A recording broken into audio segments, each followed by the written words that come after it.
Chapter 1. When Simon Locke returned home, Stella Gardner had just finished reading the diary he kept hidden in the cabinet. As luck would have it, while the housekeeper was cleaning, she accidentally bumped the cabinet, and its contents spilled onto the floor. The diary landed right at Stella's feet. She had never imagined that the usually serious and composed Simon Locke would have a habit of writing in a diary. Stella had no intention of prying into his privacy. She picked up the diary, intending to put it away, but a page fell open, and her own name caught her eye. After a moment's hesitation, curiosity got the better of her, and she couldn't resist reading on. "She's the girl most like Clara I've ever met.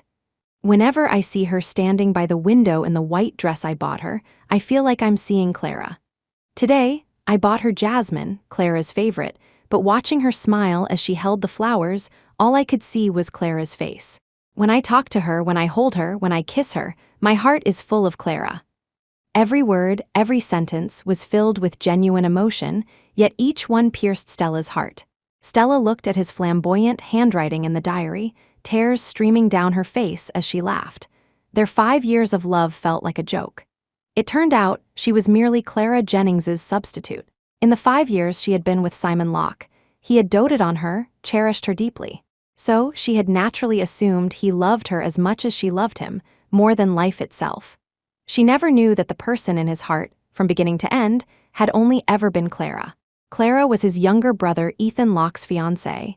He couldn't have Clara, so he had tricked Stella into being her stand-in. So that was it. She should have realized sooner. Every time he traveled abroad, he would buy gifts for both her and Clara. To find something Clara would like, he was even willing to search all over Europe. He'd casually remember Clara's tastes when they ate out. He'd make sure Clara walked on the safer, inner side of the road during their walks. When a basketball suddenly came flying towards them, the first person he instinctively protected was Clara. With Clara, he was always gentle and patient, never showing a hint of displeasure. She had been too slow, too unobservant. For 5 years, they had lived together, and she had watched him shower Clara with meticulous care, yet she had remained completely in the dark. Simon Locke arrived home an hour later. By then, she had placed the diary back in the bookshelf, acting as if nothing had happened. She sat by the window, silently gazing at the scenery outside. Seeing her pale face, Simon Locke frowned, stepping forward a little nervously to embrace Stella. "You don't seem to be in a good mood. I bought you fresh jasmine and a white dress. Hurry and try it on, see if it fits." White dresses again. Jasmine again. The gifts he had consistently given her for 5 years were all favorites of Clara, the idealized love of his heart. Stella had never liked Jasmine, nor did she like white dresses. Stella yearned for freedom. She loved red and adored passionate, fiery red roses. But he always said, "Stella, I think you look better in white. Stella, why don't you grow your hair long? Jasmine suits you better than roses. It's fresh, elegant, and gentle, just like you." For 5 whole years, he had been looking at another woman through her. Recalling their first meeting, the stunned admiration in his eyes when he looked at her, it had never been for her. Simon Locke held Stella in his arms, but she only felt a deep chill. The coldness spread through her entire body, leaving her unable to move. She had loved him for 5 whole years. During those 5 years, she had constantly been building a blueprint for their future happiness. But Simon Locke had dealt her a devastating blow, completely destroying all the love she had for him. After a moment of silence, Stella subtly pushed him away. "I'm not feeling well, I won't try on the clothes." Simon Locke, concerned, reached out and touched her forehead. "Have you caught a cold? Should I call Dr. Roberts?" She shook her head. "It's nothing, I'll be fine after some sleep." Simon Locke still looked worried. He helped her to bed, asked the housekeeper to bring hot water, and carefully tucked her in.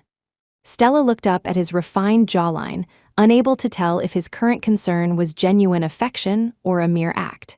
1,000 scenarios of confronting him flashed through her mind, along with his possible reactions. Would he be angry, sad, regretful, or completely indifferent? Probably the latter. After all, to him now, she was no different from a toy he was slightly fond of. No matter how she retaliated, the pain she could inflict on him wouldn't be even a millionth of what she had endured. She loved him, which was why she was so heartbroken to find out she was a substitute. But he didn't love her. Therefore, Only if Simon Locke fell in love with her would he understand the heart-wrenching pain of being hurt by the one you love most. An idea spontaneously arose in her mind. Simon Locke, heartbreakers like you will get what you deserve. Late that night, she set a 30-day countdown on her phone. She would use these 30 days to make Simon Locke fall completely in love with her. And then, she would abandon him mercilessly. Chapter 2. That night, Stella Gardner barely slept a wink. Whenever she closed her eyes, she saw the pages of the diary, filled with Simon Locke's unspoken love for Clara Jennings.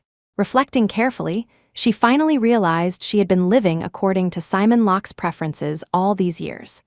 Wearing the white dresses he meticulously chose for her, keeping her hair long as he liked. When she was oblivious, she could endure it. But now, Stella didn't want to live like that anymore. She wanted him to see the real her. While Simon Locke was out, Stella went to a hair salon. When Stella announced she wanted to cut off her waist-length hair, the stylists were reluctant, confirming with her repeatedly. "Miss, your hair is so long and straight. It would be such a pity to cut it. If you want to change, we can create a different style for you." Stella looked at her gentle reflection in the mirror, even her eyes now tinged with tenderness. After a brief moment, she firmly refused. "No need, just cut it as I asked." Returning to the Locke residence, Stella had the housekeeper pack up all the white dresses in her closet and throw them out. She then changed into various brightly colored outfits according to her own taste. Next, she tossed the jasmine from the vase into the trash and replaced it with a large bouquet of fiery red roses she had just bought, placing them on the coffee table in the living room.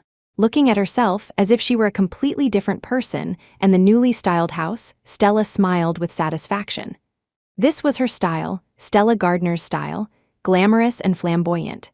That night, when Simon Locke returned, he saw a Stella who looked like a completely different person, a Stella who no longer resembled Clara. A flicker of displeasure crossed his face. "Why the change in your style of dress? And the flowers in the living room, why did you change those too?" Stella smiled, hooking her arm through his. "What's wrong? Don't you like it?" Simon Locke casually tucked a strand of hair behind her ear. "I like you no matter what, but solid colored dresses suit you better. They make you look purer, like Clara." He mentioned Clara as if unintentionally, his eyes softening. Stella's heart trembled as if a sharp blade had been plunged into it. It hurt, truly hurt, but it was okay. She would get used to it. She stubbornly turned her head, her gaze firm as she looked at him. "But I don't like plain dresses, and I don't like white jasmine." Simon Locke was slightly stunned, seemingly surprised by her gaze. A moment later, he gently embraced her as usual. "All right, as long as you like it." From that day on, Stella wore her favorite red dresses every day and filled the living room with red roses. She thought that perhaps in the future, whenever Simon Locke mentioned red roses, he would remember her name. She really wanted to know if, someday in the future, when Simon Locke thought of her, he would picture the gentle, pure image of her in a white dress like Clara, or the passionate, unrestrained, and flamboyant woman she was now. 3 days later, it was Simon Locke's birthday. On that day, everyone in the Locke family attended his birthday party. And Clara, the one he constantly longed for, finally appeared before him. As expected, she wore a white sundress and a pair of white sneakers, the epitome of purity. Seeing Simon Locke and Stella, she smiled and greeted them. "Simon, Stella." Stella glanced sideways at Simon Locke. He was as calm and composed as usual, casually chatting with Clara about everyday things. But only Stella knew how elated and joyful his heart was at this moment, being close to the woman he loved. During the dinner, Mr. and Mrs. Locke kept urging Ethan and Clara to set a wedding date. Clara giggled, resting her head on Ethan Locke's shoulder, her eyes holding no one else. "That depends on when Ethan is willing to marry me." "I've been ready to be Mrs. Locke for a long time." Hearing this, Simon Locke's hand trembled involuntarily, nearly spilling the red wine in his glass onto the table. Chapter 3. He frowned, displeased, and downed glass after glass of wine. Beside him, Clara Jennings coughed, and Simon Locke immediately looked over, concerned. "Is the window open? Is it too drafty?" He quickly gestured for a servant to close the window and thoughtfully poured her a glass of hot water. Clara casually pulled a box from her pocket and placed it in front of Simon. "Simon, this is your birthday gift.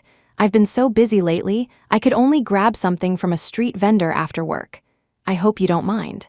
Happy birthday. It was a rather childishly wrapped package, clashing with Simon Locke's impeccably tailored suit.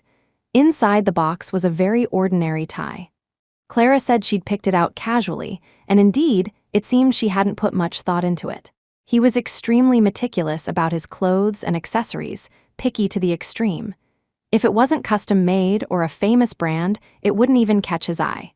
But now, holding the tie from Clara, his eyes overflowed with joy. All the gifts were presented to Simon. He thanked everyone, placing the presents, whether expensive or unique, on a nearby table. Only Clara's gift he tucked into his pocket as if he had found a priceless treasure. When it was Stella's turn, she simply smiled and placed a pre-prepared good luck charm in his hand. "You have everything. I don't have much else to give you, except to wish you peace and happiness always." He smiled calmly. "You are my best gift." But after saying this, he casually placed the charm on the table nearby. Stella said nothing, just quietly lowered her head and ate. People around them were discussing a major event from the past 2 days. "Hey, did you see that video? The one that went viral recently, about the person who knelt all the way from the foot of the mountain to the summit for a good luck charm?" "I heard about it. That girl is so devoted. To pray for her boyfriend, she actually went to such lengths." Clara, unable to contain her curiosity, leaned in. "What is it? How come I don't know? Tell me quickly." The others patiently explained. "There's a place called Redemption Abbey on a mountain outside the city. They say wishes made there always come true. But to get your wish granted, you must be sincere. Sincerity means kneeling all the way from the foot of the mountain to the summit.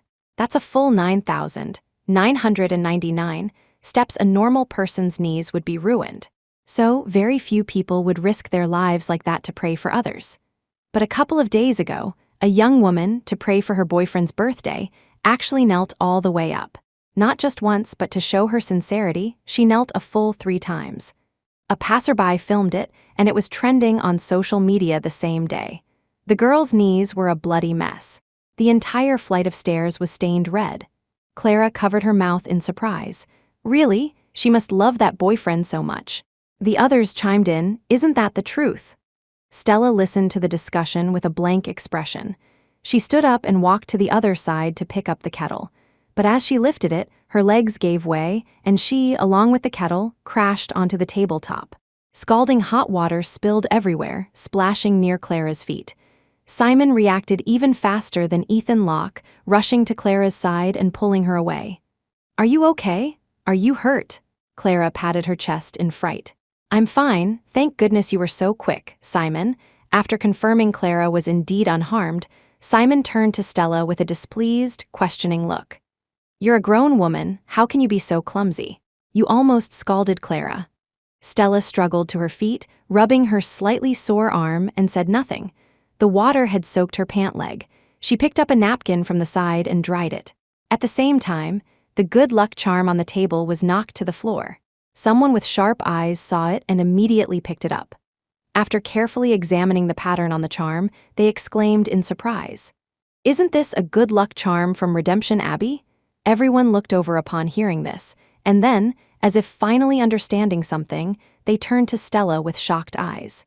"Stella, so you were the one who knelt 999 steps to pray for your boyfriend." Chapter 4, only then did Simon Locke realize. He walked over to the group, took the good luck charm, his eyes filled with disbelief. As if to convince everyone, the person who had spoken quickly took out their phone, found the news video from that day, and handed it to Simon. "Look." Simon took the phone, watching the video of Stella's back thin, slender, yet kneeling proudly upright. She kowtowed at every step, slowly moving towards the summit, a trail of red bloodstains behind her.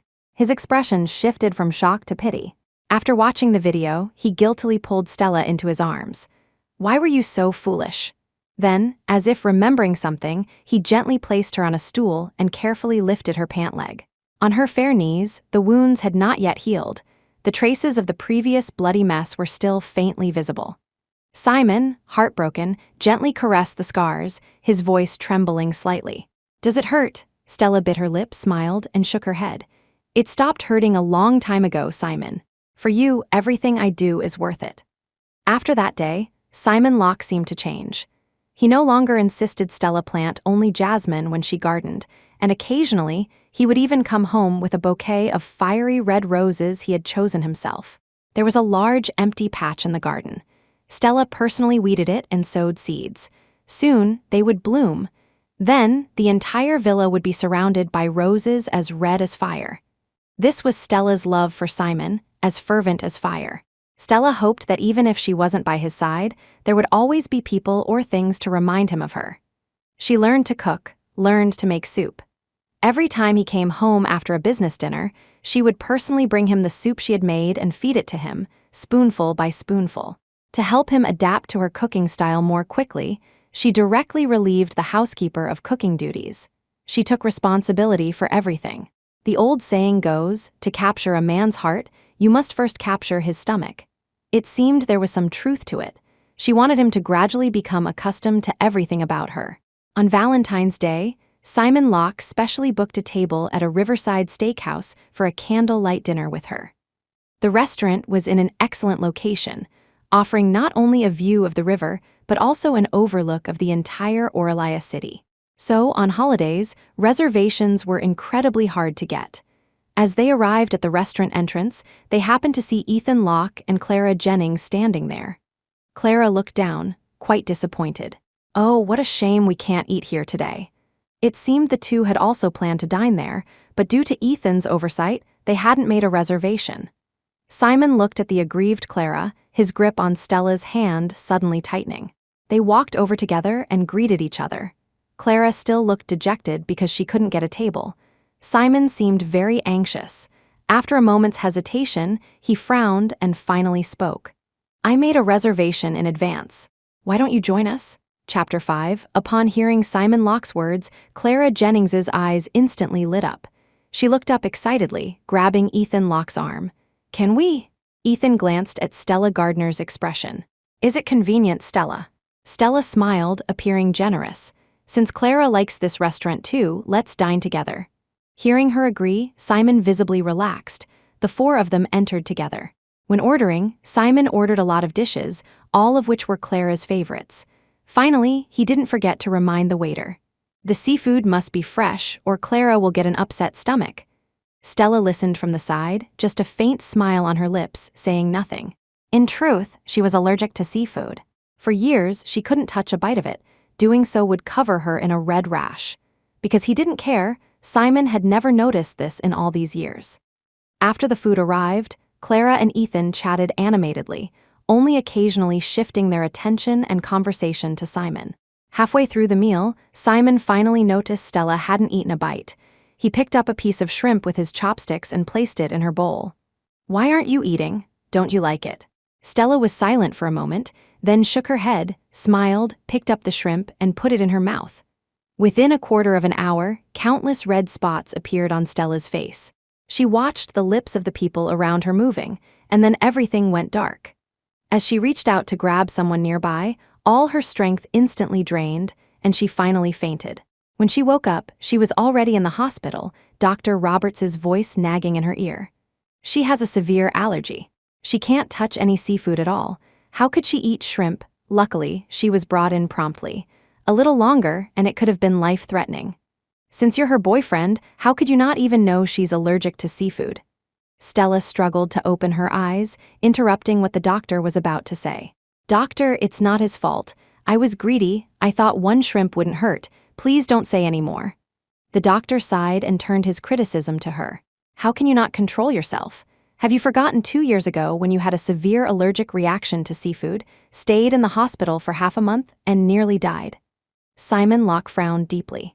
2 years ago? 2 years ago, on Clara's birthday, everyone was invited to a seafood feast. Stella hadn't touched anything due to her allergy, but Simon, saying Clara shouldn't be disappointed, had persuaded her to eat a lot. Later, she secretly took a cab to the hospital. To prevent Simon from blaming himself, she hadn't told him until she was discharged. However, if he never knew, he would never understand the lengths she had once gone to for him. Guilt was the first step to making someone remember. In the future, when he saw seafood, he probably wouldn't think of Clara liking it, but that she was allergic. And he would also forever remember that on a certain Valentine's Day, for Clara's sake, he had sent the woman who cared deeply for him to the hospital. Chapter 6. When Stella was discharged from the hospital, Clara Jennings came too. She approached Stella apologetically, taking her hand. Stella, I'm so sorry. I didn't know you were allergic to seafood. Thank goodness you're okay, otherwise I'd really blame myself to death. We already intruded on your and Simon's private time, and then because of me, we ordered a whole table of seafood.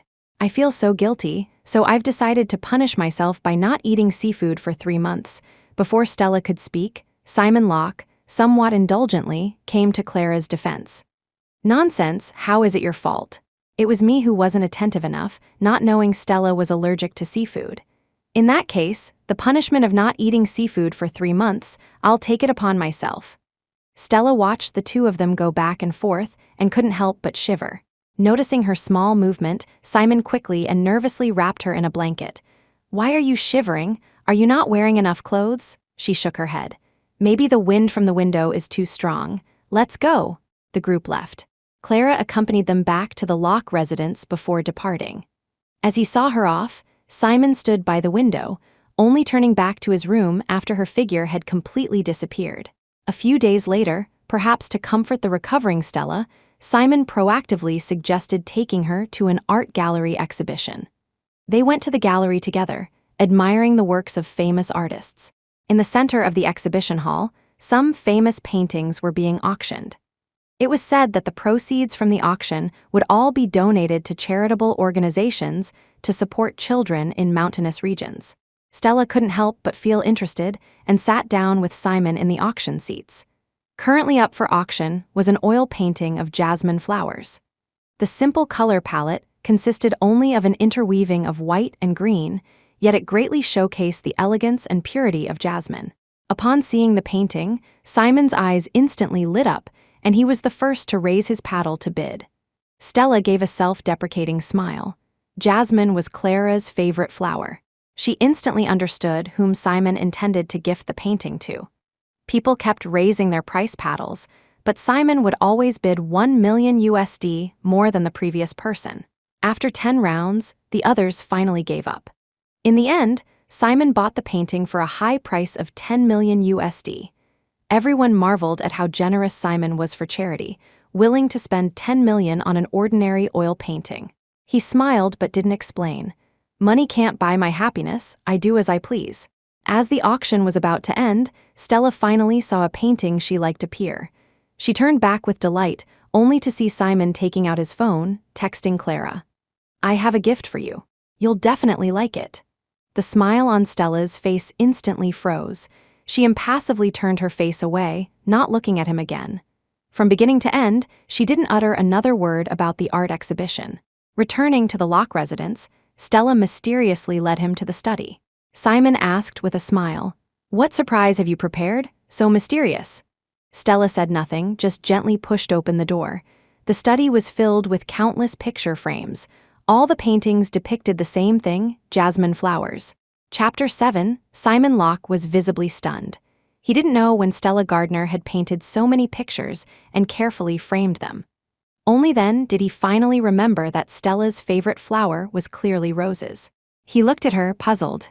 Why did you paint so much jasmine? Don't you like roses? Stella smiled faintly, her eyes full of tenderness. What I like isn't important. What's important is what you like. Simon frowned, looking deeply at the woman before him. He had always silently devoted himself to Clara Jennings, but he had never imagined that one day, someone would treat him with such sincerity and genuineness. He froze for a long time, then pulled her forcefully into his arms. Stella knew her goal was one step closer. On the 5th anniversary of their relationship, Stella personally drove to Simon's company building to wait for him. Employees coming and going greeted her proactively. Although she didn't come often, everyone knew her identity. Seeing her waiting downstairs for Simon, they inevitably gathered to discuss. Mr. Locke's girlfriend is so considerate, personally coming to pick him up, standing downstairs for an hour. Yeah, she has such a good temper, doesn't even call to rush Mr. Locke. I see her high heels must be hurting her feet. The talk soon reached Simon's ears. He hastily gathered his documents, and when he came downstairs, saw Stella leaning against the railing, rubbing her slightly sore knees. His eyes were full of apology. Why didn't you just come up to find me? Your knee injury from before hasn't healed, and now you're wearing high heels. It's going to be uncomfortable again tonight." She smiled very understandingly. "It's okay, I didn't want to disturb your work. Today is our anniversary, of course. I wanted to dress up nicely to see you." Simon helplessly ruffled her hair, then led her to the car. They headed to the restaurant together, Simon driving, while Stella silently looked out the window. As the car approached a corner, a truck suddenly appeared from the side, crashing towards Simon's direction without warning. In that critical moment, Stella unhesitatingly unbuckled her seatbelt and tightly shielded him. A sharp pain shot through her, followed by Simon's frantic cries in her ears. "Stella, Stella!" When she woke up, Stella was already in the hospital. Simon was keeping vigil by her bedside. Seeing her awake, his eyes instantly turned bloodshot. "Stella Gardner, are you trying to get yourself killed? Don't you know, if the wound had been any deeper, you would have bled out?" Stella just looked at him nervously. "Are you hurt?" Simon froze. He hadn't expected that at the brink of death, she would risk her life to protect him. Her first thought upon waking was only whether he was injured. Simon had never imagined that Stella loved him to such an extent. Seeing her lying in a pool of blood, his heart had never been in such turmoil. If she really hadn't woken up, he didn't know how much regret he would feel. He couldn't even dare to imagine that scene. Just the thought of it made his heart ache as if it were about to break. Imperceptibly, he felt his feelings for Stella had changed. She was no longer Clara's substitute. Stella was Stella. At this moment, the affection in his eyes as he looked at her was finally, completely different. Chapter 8. During her hospital stay, Simon Locke treated Stella Gardner exceedingly well. To ensure she could rest peacefully, he booked the entire floor. If she was thirsty, he personally fed her water. If she was hungry, no matter how far away the food she wanted was, he would drive personally to buy it and bring it to her. When Dr. Roberts was changing her dressing, he stayed by her side the whole time, watching her in pain, feeling more distressed than if he himself were injured. The nurses in the hospital, when Simon wasn't around, would secretly gather around Stella and tease her. "Mr. Locke is so good to you. I've never seen a man treat his girlfriend so well. Exactly, he treats you so preciously, as if you were the most fragile treasure. If I could have a man this handsome, capable, and good to me in my lifetime, it would be worth dying for." Stella just smiled. She knew better than anyone the reason for Simon's behavior. Now, he probably felt he owed her for previously treating her as a substitute, which was why he was being doubly good to her. Before, her place in his heart was probably far less important than Clara Jennings's. But after the car accident, her significance and Clara's were likely evenly matched. After a month of careful recuperation in the hospital, she was finally discharged. Simon didn't take her straight home, but went to the place where they first confirmed their relationship. It was the highest point in all of Oralia City, a place where one would be looked up to by everyone. The rooftop was covered with a pink carpet, and thousands of red roses made her face flush. Pink balloons filled the air and ribbons rained down like confetti, covering the entire city. Under such public gaze, Simon, dressed in a black custom-made suit, knelt on one knee, holding a ring, and proposed to her affectionately. "Stella, marry me. I will love you as I love my own life. For the rest of my life, the most important person in my life will only be you." This was once the scene she had most longed to see, the words she had most wanted to hear. But now, looking at the handsome man kneeling before her, with his exquisite features and extraordinary temperament, Stella felt not a single ripple in her heart. How ridiculous. She had waited a full 5 years for his proposal. Before, on every Valentine's Day, every anniversary, what she most anticipated was receiving his gift. She had fantasized countless times, opening a jewelry box, wondering if she would see a ring, but it always ended in disappointment. Later, she dared not hope anymore. It turned out that when something you had anticipated for too long and been disappointed by countless times finally landed in your hands, the initial joy was long gone. But in front of Simon, she still had to act overjoyed. With tears in her eyes, she extended her hand, letting him place the ring on her ring finger, her tears falling excitedly onto the sparkling diamond. That evening, to celebrate their engagement, Stella personally cooked a large table of dishes. He, who never entered the kitchen, uncharacteristically followed her around, offering to help. But he had never cooked before. The vegetables he cut were thick and coarse, and he almost cut his hand while slicing meat. Stella had to ask him to wait aside and not touch the ingredients anymore. Watching her deft movements, Simon's eyes were full of admiration and tenderness. I never knew before that our Stella was so capable. Chapter 9. Stella Gardner's hand, which was chopping vegetables, paused. She gave a self-deprecating smile. Before, his heart only held Clara Jennings. How could he care about her every move? No matter how much she gave, in his heart, she could never compare to Clara. When all the dishes were prepared and placed on the table, he opened a bottle of red wine. As they sat at the dining table, the atmosphere was just right. Slightly tipsy eyes, dim candlelight, romantic music. But just then, Clara's phone call shattered the tranquility. She said she had sprained her ankle, but Ethan Locke was on a business trip abroad, so she had no choice but to call Simon. After hanging up, Simon was in a hurry to leave. Stella frowned and for the first time spoke up to ask him to stay. "Today is our engagement. Why don't you let Mark go check on her?" Simon instinctively retorted. "No, she's a girl alone at home. It's inconvenient for another man to go." Stella paused, then nodded solemnly. "Yes, I was inconsiderate." Simon quickly explained, "That's not what I meant. Don't mind it. I'll be right back after I take her to the hospital." After saying this, he glanced at her guiltily, but ultimately left without a trace of mercy. Watching his gradually disappearing back, Stella laughed, a bitter yet relieved sound. He wouldn't be back tonight, she had always known. This was where it all ended. As of today, her importance in his heart might be equal to Clara's. But after today, she would become that 100%. What's most precious is always what you can't have and what you've lost. The idealized love within reach, while beautiful, eventually loses its mystique. The completely vanished scar on the heart is the most fatal. Stella took off the engagement ring from her finger, placed it on the table, and whispered mockingly, "Simon Locke, I don't want you anymore." She had fallen in love with Simon because he was affectionate and gentle. In his eyes, there was only her. But now, since this affection was clearly not for her, there was no need for her to stay by his side. She had always been an extremely decisive person. Once she realized the love wasn't pure, she would withdraw without hesitation. First step, make him notice her. Second step, make him care.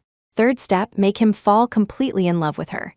He must have thought she loved him to death, could never leave him, and was even willing to offer her life for him.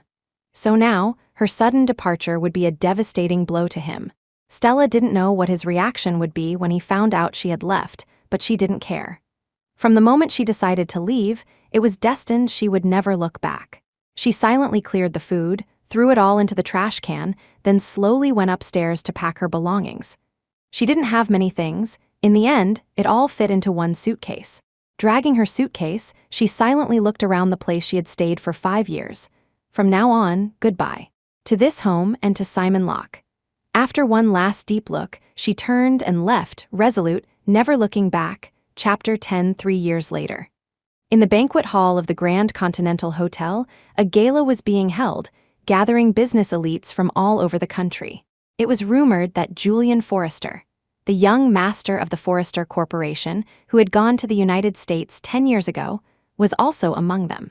This time, he had returned not only intending to take over the family business in Oralaya City, but also planning to hold a wedding soon with his fiancée, to whom he had been engaged for a year. He was attending this banquet to introduce his fiancée to everyone. Amidst the clinking glasses and lively conversation, Simon Locke sat on a sofa in the corner, his long fingers tapping lightly on the table, looking absent-minded. His assistant, Mark Evans, looked at Simon's gloomy face and sighed helplessly. Since Stella Gardner left 3 years ago, a smile had never once graced his boss's face. Apart from frantically searching for her, nothing else caught his attention. If it weren't for the rose gold script on the invitation that piqued his interest, he wouldn't even have planned to attend this banquet. 3 years. Stella had been gone for 3 whole years. In these 3 years, she seemed to have vanished into thin air without any news. Suddenly, a ripple went through the crowd. Simon wasn't interested. Today's banquet held no useful information for him, and he was about to get up and leave. Suddenly, from within the crowd, came a familiar laugh. He froze on the spot, then abruptly pushed through the crowd, rushing towards the sound of the laughter. Finally reaching the center of the crowd, he saw the familiar face at a glance. 3 years had made her look more sensual and mature. Her long, curly hair fell naturally on her shoulders, and her red lips were like a flame, instantly igniting his heart. Stella Gardner, it was his Stella just as he was about to step forward and greet her. A long, strong arm suddenly reached out, pulling her straight into an embrace. The man held the woman in his arms, a smile playing on his lips. "Allow me to introduce you all. This is my fiancée, Stella Gardner." Stella smiled faintly. Her stunning red dress made her skin look as white as snow. She snuggled into the tall man beside her. The man was exceptionally handsome, and they looked like a perfect couple. "Hello," Stella extended her hand, greeting him gracefully and appropriately. Simon Locke stared at Stella's outstretched hand, his eyes filled with disbelief. He didn't even know if he should go up and shake it. He had no idea how long he had been searching for Stella. Now, seeing her standing right in front of him, he actually felt a little hesitant. Simon didn't know how awful his expression was. He could only hear the surrounding crowd murmuring. He finally extended his hand and took Stella's. "Hello," Simon heard himself say hoarsely. Stella's hand was as dry and warm as before, but much smoother, showing that she had clearly lived well these past 3 years. Simon held Stella's hand tightly, unwilling to let go. It was Julian Forrester who reached out and separated their hands. He confronted Simon directly. "Excuse me, sir, you've been holding my fiancée's hand for a bit too long." Julian's expression was cold, showing Simon no courtesy at all, and he was about to leave with Stella. Stella's face was calm, showing no joy of reunion after a long separation from Simon. Instead, she looked at him as if he were a stranger. Simon couldn't bear Stella looking at him with such a cold gaze. Countless sleepless nights, he had tossed and turned, thinking about Stella. Wondering if Stella was being wronged somewhere, wondering if something had happened to Stella that made her leave. He had considered countless possibilities, but had never thought that Stella had fallen in love with someone else. Chapter 11. Stella Gardner, I miss you so much. Don't leave again, okay? Simon Locke's eyes were filled with hurt. He followed behind Julian Forrester and Stella, selectively ignoring Julian. Before Stella could say anything heartless, Julian stepped in front of her, his eyes deep, and said, "Sir, are you trying to oppose me, Julian Forrester? How dare you covet my fiancé? Ha, fiancé. I was engaged to Stella 3 years ago. The ring I'm wearing is our engagement ring." "Who do you think you are?" Simon completely disregarded Julian. In his eyes, Stella loved him so much, loved him enough to do so many things for him. How could she have changed her heart so easily? It must be Julian. Julian must have forced her for a moment. Everyone was discussing animatedly. But some sharp-eyed people noticed that the rings on Julian's and Stella's hands were clearly a matching pair. Stella stepped forward, walked to Julian's side, intertwined her fingers with his, her eyes crinkling with a smile, completely ignoring Simon's agitation. "Mr. Locke, we are in the past. Please don't say anything misleading to my fiancé. We have a very good relationship, and I don't want him to get jealous." After Stella finished speaking, she smiled, linked her arm with Julian's, and gracefully left. Stella wasn't lying. When she loved someone, she always loved them wholeheartedly, never compromising her feelings. And when she no longer loved, she would absolutely withdraw without a shred of mercy. Simon seemed to have never seen this side of Stella, a Stella whose heart and eyes were completely filled with another person. His heart felt as if it had been brutally torn open, dripping blood, with a cold wind whistling through it. He wanted to chase after them, but he didn't know what reason he could use. The ring that belonged to Stella was strung on a chain and worn around his neck, placed closest to his heart. Simon pulled the diamond ring out from under his collar. He had originally planned to put the ring back on Stella's finger when he saw her again. He had thought it all out. He would pour out his heart, prove to Stella that he had truly fallen in love with her. But now, Simon stood there blankly, unable to find a suitable reason to make Stella stay. It had only been 3 years, yet it felt like 3 lifetimes. Simon had never thought that one day Stella would stand beside another man, speaking to him sweetly. When Simon came to the banquet today, he had heard that Julian was about to marry his fiancée.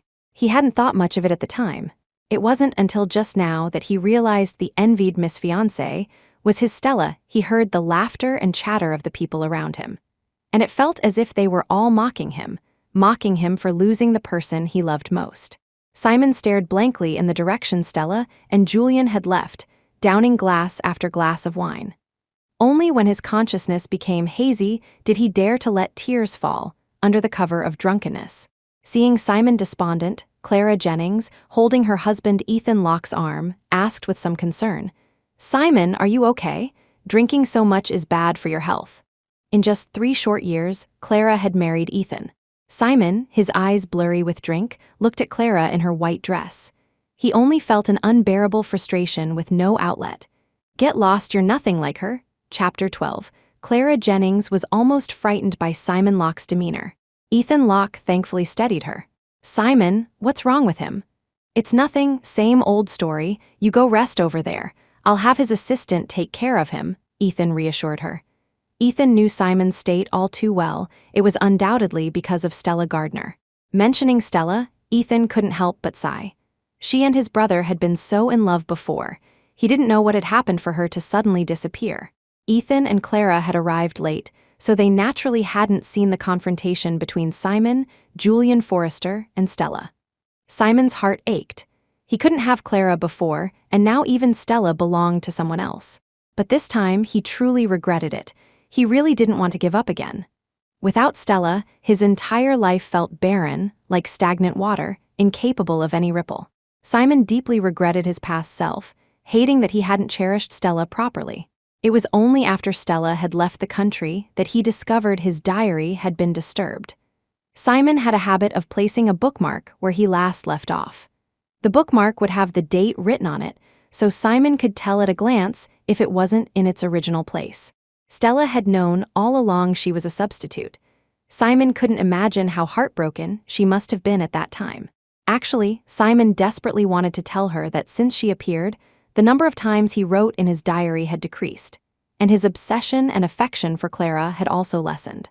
If only Stella had waited a little longer, given him a little more time, he could have loved her wholeheartedly. Simon took another gulp of wine, his palm tightly clutching the diamond ring.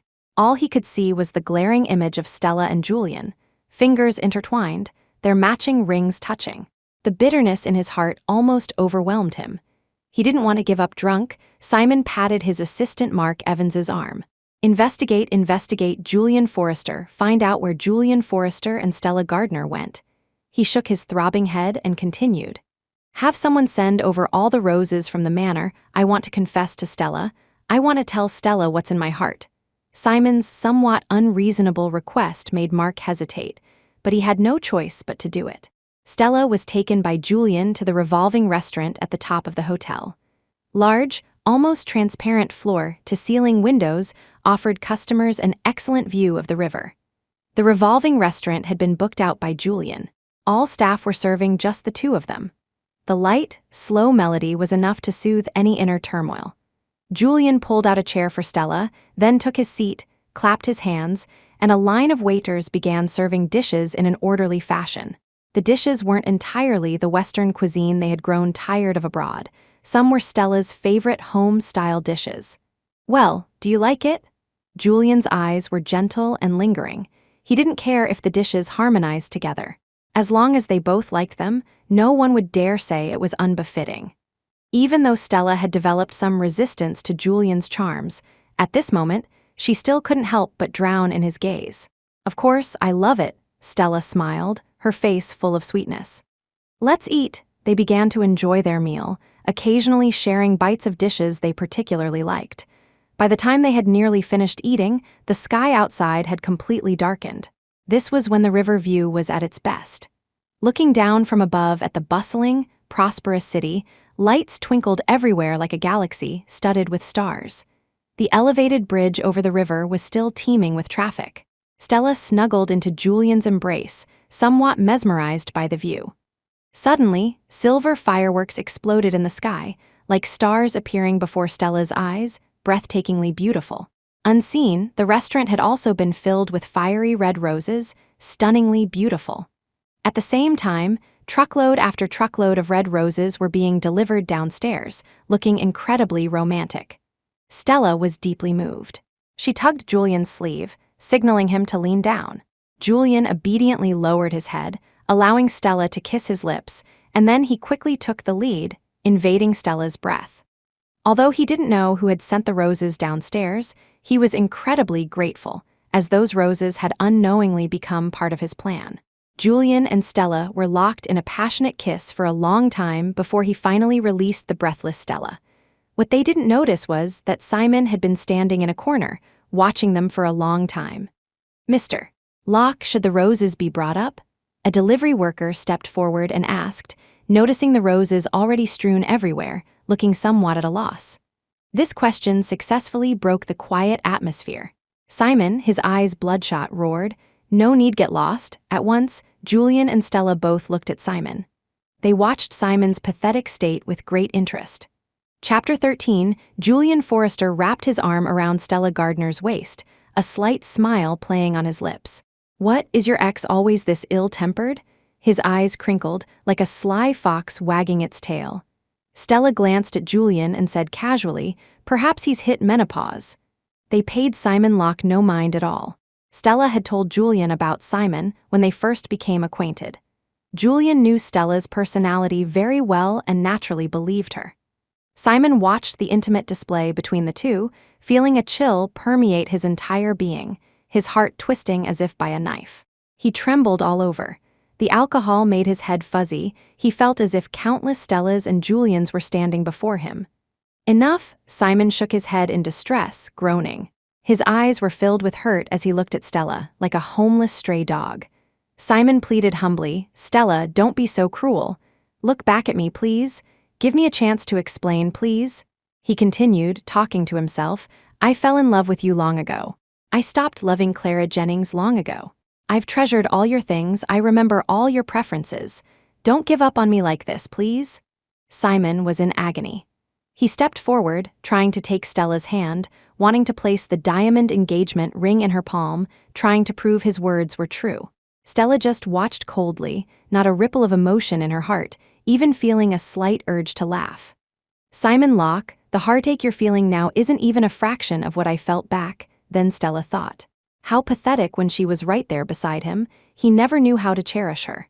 Now that she had finally gathered enough disappointment and left, he wanted to win her back. Where in the world could such a convenient thing happen? "Simon Locke, no one will wait for you forever in the same place," Stella said coldly, effortlessly dodging Simon's attempts to cling to her. "Give up. I stopped loving you long ago. By the time I decided to leave, I had completely stopped loving you." Stella's utterly cold words were like blades, slapping Simon across the face. Though they were just a few light words, Simon felt as if he was being crushed, unable to breathe. Simon was experiencing heart-wrenching pain every single moment. He didn't know how things had turned out this way. It seemed he was always late in realizing his feelings, then falling into endless regret. "No, it's not like this, Stella. You're lying to me, aren't you? Is this a test you're putting me through?" Simon forced a smile. Seeing this, Stella only felt bored. Sensing Stella's sentiment, Julian intervened, blocking Simon. "That's enough of your pestering. Mr. Locke, please don't disturb my fiancé and me on our date." Julian paused, then continued. "If Mr. Locke is so concerned about our affairs, then, in a few months, you mustn't miss our wedding, oh."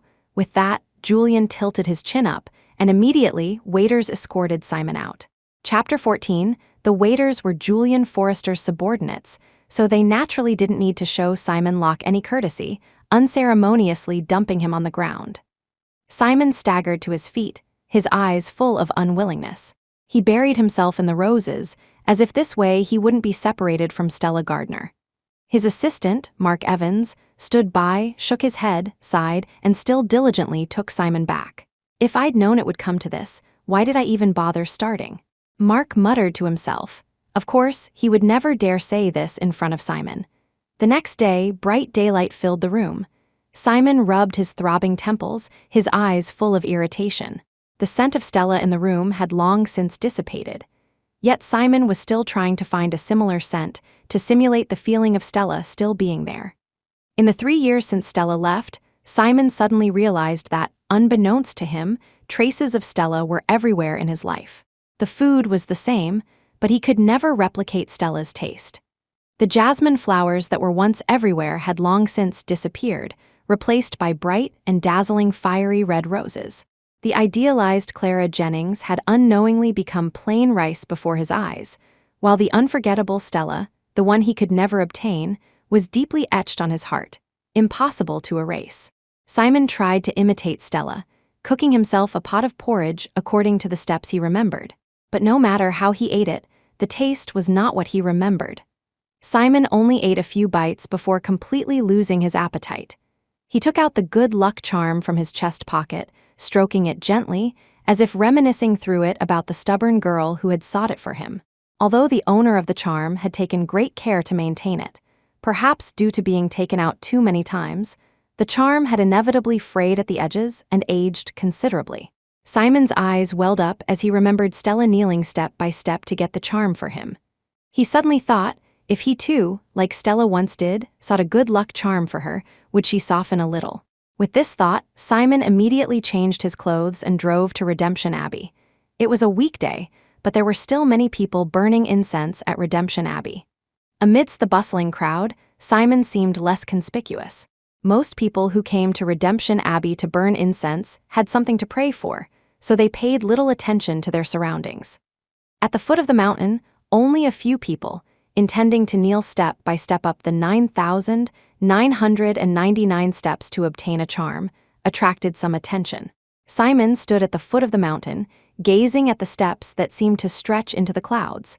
He couldn't imagine how Stella had persevered to climb them. Just looking at it was daunting. Perhaps to test one's character, each step at the foot of Redemption Abbey Mountain was steeper than normal.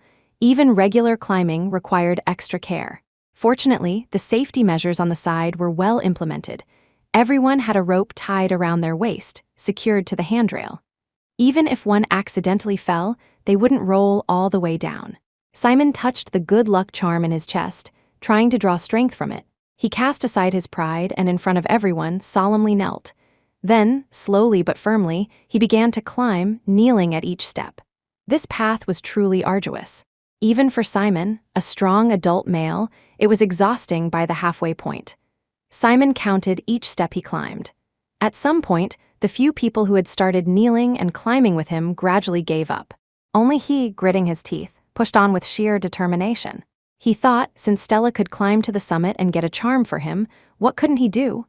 Chapter 15. Simon Locke knelt at every step. Unknowingly, he was gradually approaching the summit, able to see the shadow of Redemption Abbey in the distance. His knees were long since scraped raw, the knees of his sweatpants torn. His entire body was drenched in sweat, as if he had just been pulled from water. Only by experiencing it himself could Simon truly understand Stella Gardner's dedication.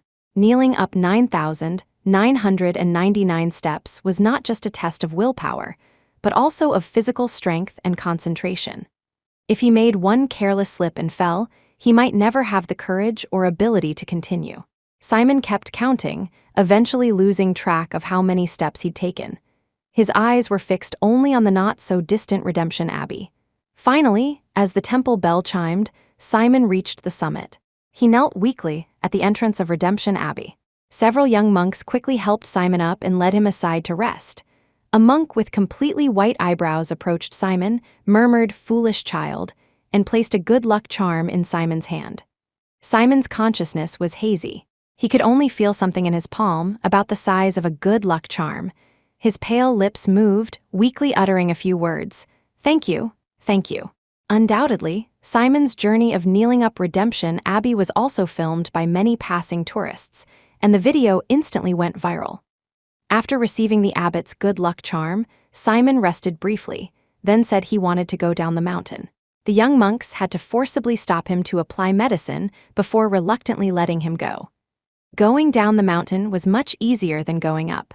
One only needed to pay for a cable car ride. As soon as Simon got down the mountain, he immediately wanted to rush to see Stella. However, sitting in the car, he felt somewhat lost. He didn't know where Stella was now. Fortunately, his assistant, Mark Evans, had checked beforehand and knew that Miss Gardner was now working at the Forrester Corporation. Looking at his boss's disheveled state, Mark kindly suggested, "Mr. Locke, would you like to change your clothes before going to the Forrester Corporation to find Miss Gardner?" "No, now." "Go now." Simon ignored Mark's advice. He was anxious for Stella to see his determination, to see the good luck charm he had specifically sought for her. Seeing this, Mark sighed and started the car towards the Forrester Corporation. "Sir, may I ask who you are looking for? Do you have an appointment?" The receptionist at the Forrester Corporation did not look down on the wretched Simon, but asked politely. Simon leaned against Mark, weakly saying, "I am Simon Locke. I don't have an appointment. Help me find Stella Gardner." Simon's current appearance was indeed somewhat frightening. To prevent any incidents in the company, the receptionist quickly called emergency services and informed Stella after checking. Hearing it was Simon looking for her, Stella's first reaction was to refuse. She didn't want to see Simon again, didn't want to continue this meaningless entanglement with him. Even hearing that Simon's knees were badly injured, Stella felt no softening of her heart. She directly asked the receptionist to stall him until the ambulance arrived. The receptionist asked Simon to sit aside and wait for a moment, poured him a glass of water, and said Stella would be down shortly. Perhaps excitement had clouded Simon's judgment. He didn't realize this was a delaying tactic. After waiting for a while, Stella still hadn't come down. He had calmed down considerably. Coincidentally, the ambulance arrived at this time. Simon also knew the receptionist had called it for him. He had no choice but to go to the hospital first. Chapter 16. In the hospital, doctors and nurses were treating Simon Locke's wounds. He showed no reaction, as if his legs weren't his own. He just tightly clutched the two good luck charms, unwilling to let go. Clara Jennings and Ethan Locke heard about Simon's situation and saw the news. Confused, they came to persuade him. They really didn't understand. Stella Gardner had been gone for so long, they had clearly broken up, and she had started a new relationship. Why did their brother still have to go through so much pain to get a good luck charm for her? Although they didn't know why Stella had left back then, they were ultimately on Simon's side and naturally spoke up for him. After his wounds were treated, Simon lay on the hospital bed, holding the two charms, his eyes uncontrollably turning red. "She doesn't want to see me," Simon said self-deprecatingly. Clara gently tried to console him. "Simon, you're such a good person. If Stella doesn't like you, it's her lack of judgment. You deserve better. How about I introduce you to someone?" Clara was just using her usual method of persuasion, but she didn't expect it to displease Simon. Instead, it ignited his anger. "Out both of you, get out. I don't want to see you. How could Stella not like me? Her favorite person is me." Simon's face was grim, his tone extremely cold. Ethan and Clara had never seen Simon like this before. Ethan, while agreeing with Simon, "Yes, Stella likes you the most," led Clara out of Simon's hospital room. Unbeknownst to them, Ethan and Clara couldn't even get a pleasant look from Simon anymore. After a brief recovery, Simon left the hospital to find Stella. He cooked Stella's favorite dishes, carefully selected the most vibrant bouquet of roses, and cornered Stella at the entrance of the Forrester ancestral home. As soon as he saw Stella come out, Simon quickly stepped forward, presenting the roses. "Stella, come back to me, okay? I will love you with all my heart. There will never be anyone else between us. I will always be good to you. Look, this is the good luck charm I sought for you." From now on, they are a pair. Saying this, he opened his other hand, revealing one new and one old good luck charm in his palm. Simon's face was earnest, but he completely disregarded the setting. This was the entrance to the Forrester ancestral home, and Stella was Julian Forrester's fiancée. Simon's actions undoubtedly put Stella in a difficult position, showing no consideration for her feelings. "The good luck charms are nice, but you're not worth it." Stella ignored Simon's flowers and charms. She took out a red, gold-embossed invitation from her bag and placed it in Simon's palm, covering the two charms. "This is the wedding invitation for Julian Forrester and me. I hope you won't be absent." Stella finished coldly, then walked with light steps to Julian's side, linked her arm with his, and said with a smile, "What took you so long?" "Something came up. Shall we go?" Julian smiled gently. As he passed Simon, he inadvertently glanced at him, his eyes filled with disdain. Julian possessively pulled Stella closer into his embrace. He didn't think much of Simon at all. A fool who couldn't understand his own heart and even found a substitute. Before starting a relationship, shouldn't one wait until they've completely let go of the previous person? Emotionally, Julian and Stella were very similar. Either they didn't love, or they loved each other wholeheartedly. their relationship couldn't tolerate even the slightest hint of other intentions. Their love was very selfish. Their hearts were small, small enough to only accommodate each other. Sometimes, Julian even felt a fleeting moment of gratitude towards Simon, thanking him for leaving such a wonderful Stella for him. But more often, it was jealousy. Julian was jealous that a scoundrel like Simon had occupied Stella for 5 years. It had only been a year and a half since they confirmed their relationship. How could Julian not be jealous? Chapter 17. Lately, Simon Locke had been appearing before them too frequently, so much so that Julian Forrester found it rather an eyesore. He decided to find something for Simon to do. Otherwise, if he kept pestering Stella Gardner, how could the two of them even go on dates? After Stella and Julian left, Simon remained standing in place for a long time, the invitation in his hand a glaring, burning red. For a moment, Simon couldn't hold onto the flowers. The delicate blooms fell to the ground, petals scattering. Simon desperately wanted to tear up the invitation in his hand, to pretend he had never received it. That way, he could continue to follow Stella with a clear conscience, be good to her, pursue her, just like Stella had done before. But he couldn't bear to. Stella had handed it to him personally. As if torturing himself, Simon opened the invitation. It read, "Groom, Julian Forrester bride." Stella Gardner, his hand holding the invitation, trembled. He ran his fingers over the groom's name again and again, as if hoping for a miracle that his name would appear there in the next second. Alas, it was ultimately futile. Simon returned home, dejected, clutching the flowers. His knee hadn't fully healed and was still aching faintly, but Simon didn't want to change the dressing. He just wanted to use physical pain to make himself feel more awake. The fiery red roses in the courtyard were planted by Stella herself. Simon couldn't bear to touch them. The flowers Simon sent to Stella all came from another manor, where vast fields of roses were meticulously cared for by his staff. The villa was also filled with gifts Simon had collected over the past 3 years, intending to give them to Stella. Today, Simon sealed the good luck charm and placed it on a shelf. Facing the room full of gifts, he opened a bottle of wine. Only when drunk could Simon feel as if Stella were still by his side. In these 3 years, Simon had encountered many women who resembled Stella, but he always felt something was off. No matter how similar those women were, they weren't Stella herself. And they couldn't compare to his Stella. The so-called substitute was merely a self-deceiving sham by Simon. He should have admitted long ago that he had fallen in love with Stella. Simon collapsed drunk on the floor. Since Stella reappeared, Simon often drank to excess and hadn't been to work seriously for a long time. Fortunately, Ethan Locke was still at the company, so no major disasters occurred. Ethan was still relatively inexperienced and often couldn't see through many things, frequently needing Simon to make decisions. Now, the company had 2 major projects, and Ethan couldn't handle them alone. Helpless, he could only seek Simon's help. As soon as Ethan entered the room, he was overwhelmed by the stench of alcohol, almost making him gag. He covered his nose and nudged the heavily intoxicated Simon. "Simon Locke, look at what you've become." It was rare for Ethan to be the one lecturing Simon. Simon had just woken up from a pleasant dream. What's wrong?" "Simon Locke, get yourself together. The company needs you. Julian Forrester is in the limelight now. You need to stand up and prove you're no worse than him. Stella isn't even married, yet what will you do if she does get married? Will you continue to live in this drunken stupor every day? You should get up and fight for it." Saying this, Ethan shook Simon, trying to wake him up. Spurred by Ethan's words, Simon finally sobered up. He freshened himself and went to the company with Ethan. The projects were indeed somewhat tricky.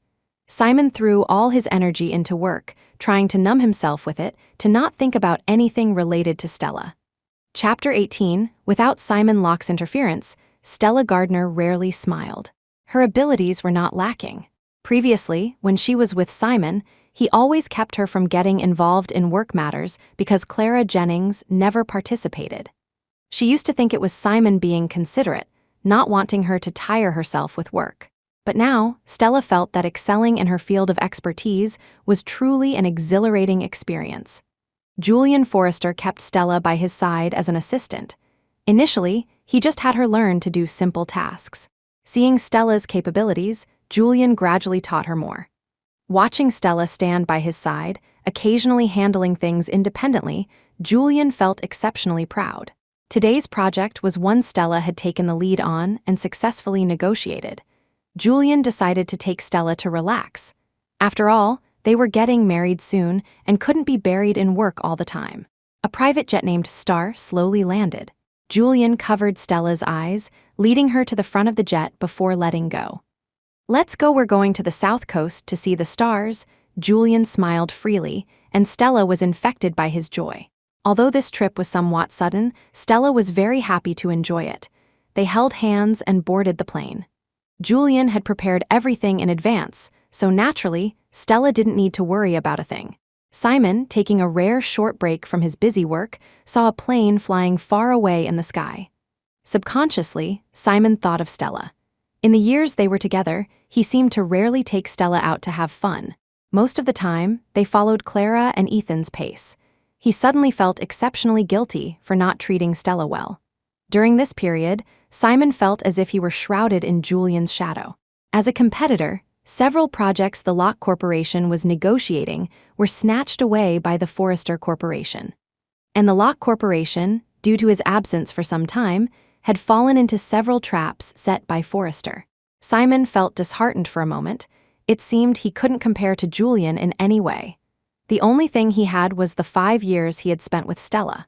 By the time Simon found out Stella and Julian had gone to the South Coast, Julian's private jet had already landed there. It was already evening. A few tourists were still dancing and having barbecues on the beach. Stella and Julian walked barefoot on the sand, their steps sometimes deep, sometimes shallow. The sky over the South Coast was not heavily polluted, and the myriad stars were still clearly visible. They walked slowly like this, saying nothing, yet it was exceptionally beautiful. Every day with Julian was fulfilling and happy. Stella never needed to guess his thoughts, to guess whom he truly loved.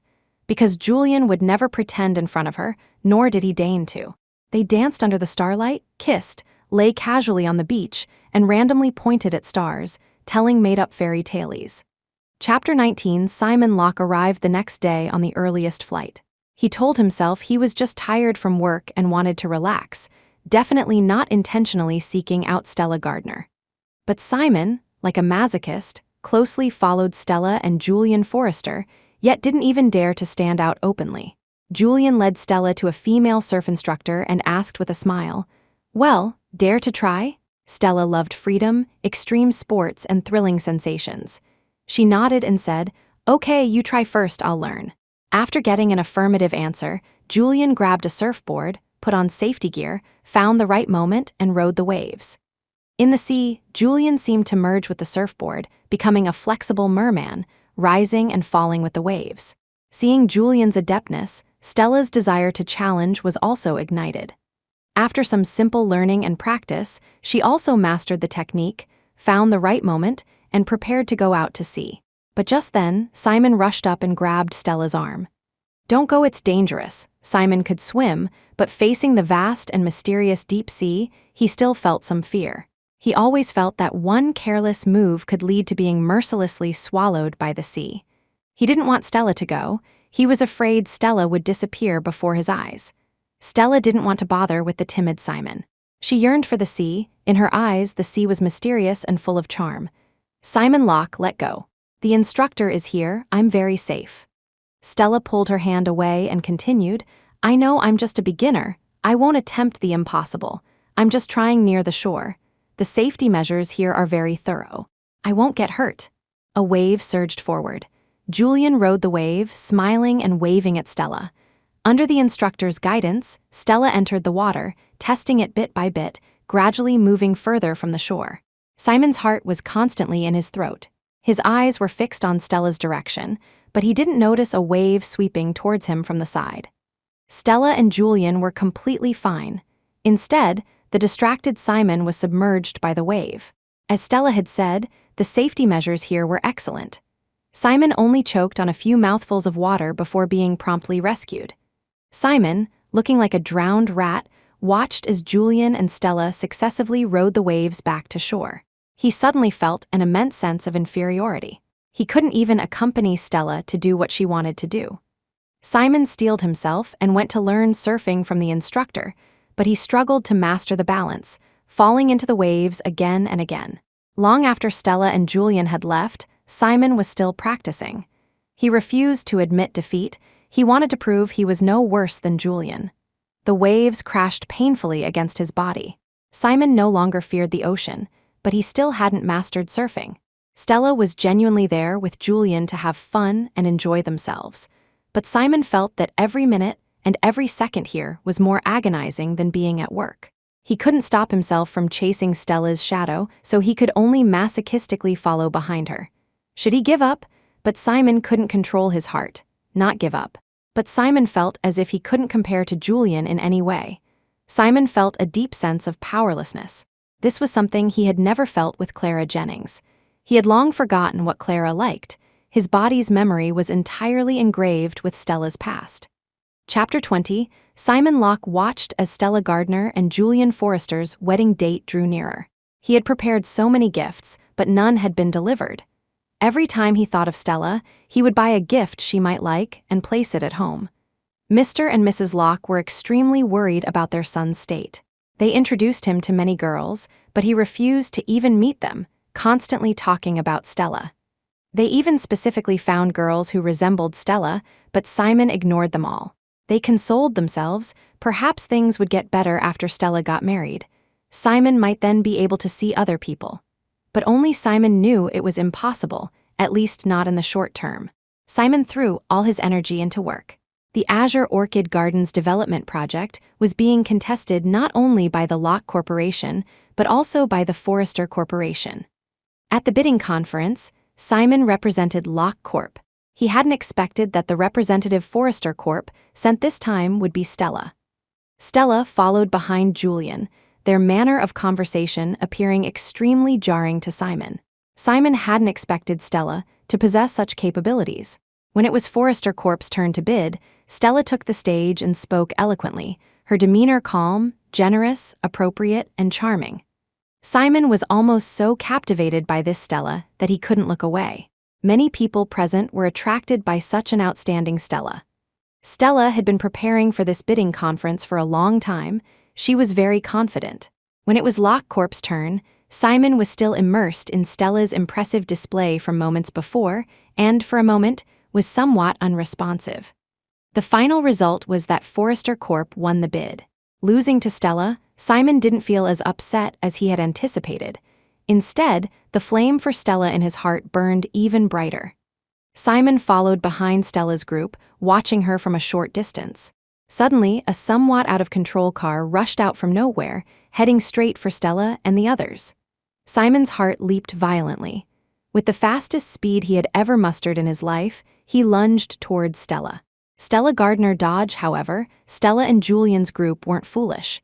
Seeing a car approaching, they didn't just stand there in a daze. Instead, they quickly dispersed, running to the side. The car wasn't moving very fast. It wasn't difficult for Stella and the others to dodge. Originally, no one should have been injured, but at this very moment, Simon lunged. The car hit a tree, incidentally scraping Simon as he lunged. Simon only felt a dizzy spell, then temporarily lost consciousness. The moment before losing consciousness, Simon thought, "Thank goodness Stella is okay." Stella was indeed okay. She would have been okay anyway. No one dared to move Simon carelessly, fearing secondary injuries, so they quickly called for an ambulance. Since Simon was hit by the car partly because of Stella, she and Julian had no choice but to accompany him to the hospital in the ambulance. Simon's injuries weren't very serious, but the doctor said he might have hit his head, causing a concussion. The specific situation could only be analyzed after Simon woke up. Chapter 21, watching over his rival as he woke up, Julian Forrester naturally wasn't in a good mood. He cursed inwardly. Everyone could have been unharmed, but Simon Locke just had to shout Stella Gardner's name, lunge forward, and get injured. Isn't this purely disgusting? Simon slowly opened his eyes, saw the white ceiling, and for a moment couldn't tell where he was. His gaze skipped over Julian at his side and landed directly on Stella. Simon's eyes welled up slightly. He cleared his throat and asked hesitantly, "Excuse me, who are you? What is your relationship to me?" Hearing this, Stella found it rather peculiar. Could amnesia just happen like that? "I'm Stella Gardner." "You don't remember?" Stella walked closer, looking at Simon as if he were a monkey in a zoo. Simon stared blankly and shook his head. I don't think I know you. He tried hard to suppress the bitterness in his heart, telling himself, let it be this way. Just pretend to have amnesia, to not know her. Only in this way could he appear at Stella and Julian's wedding with a clear conscience. Otherwise, Simon was afraid he wouldn't be able to control himself from crashing the wedding.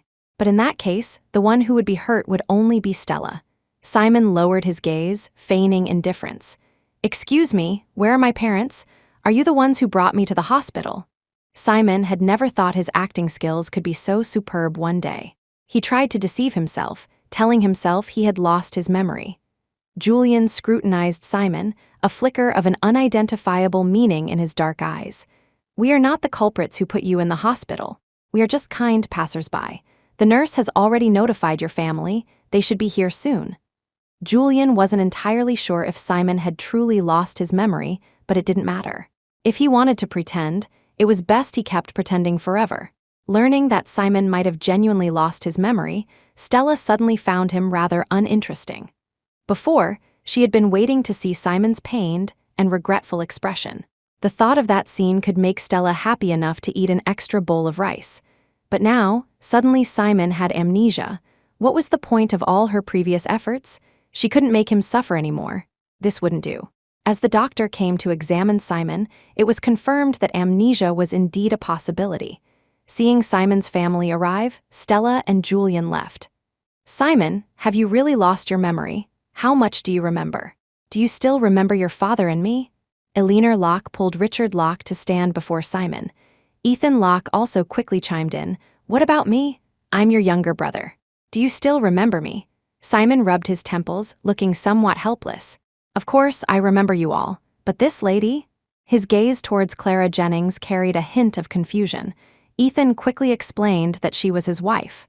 Simon nodded coolly. News of Simon's amnesia soon spread throughout their social circle, with most people knowing the gist of it.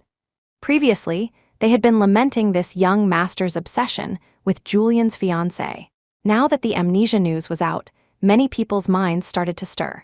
Seeing her son had amnesia, Eleanor Locke began to arrange for all the servants in Simon's villa to be replaced. She thought, since her son had forgotten everything about Stella, there was no need to keep those things. Only Simon himself knew he had never lost his memory. He remembered everything. He had to deceive himself to deceive others, to not become an obstacle for Stella. With an ex-boyfriend like him, the Forrester family would surely discuss Stella to some extent. Chapter 22, Simon Locke allowed the servants to pack up and store everything related to Stella Gardner.